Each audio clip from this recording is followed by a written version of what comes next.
So you get your new Sony camera and you're ready to start shooting, but you need something able to do that, which is memory cards.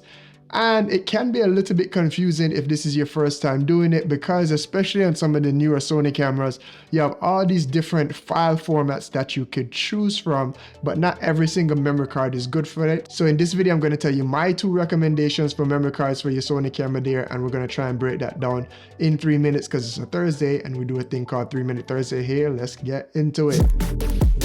So why would you need special kind of memory cards to begin with on some of your newer Sony cameras? You see, when Sony decided to upgrade some of their video formats there and go from 8-bit to 10-bit cameras, your old school memory cards there were not able to handle some of the different formats that you're able to record in.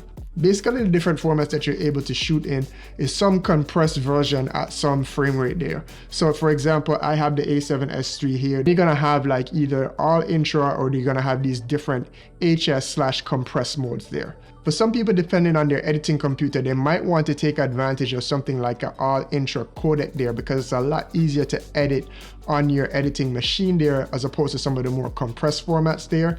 In order for you to do that though, you need special type of cards. What you need here is something like these 2 here, which are V90 SD cards there. These cards are going to be able to record almost every single codec that you have available in your newest Sony cameras, except for one, which is in X&Q mode there. If you want to shoot 120 frames per second and you want to have it be all intra there, you would need one of those Sony CF Express type A cards there. However, those can be really expensive, and your V90 cards that I just mentioned can record 120 frames per second there. They just do it in a compressed format there, which I feel like that trade-off is more than worth it. So now that we know that we need a V90 card, the question is, which ones do we choose? I have 2 main recommendations there and one to kind of stay away from. Routinely on sale there, you could find these right here, which is the Progrades here. I have a pair of these in a 256 version there.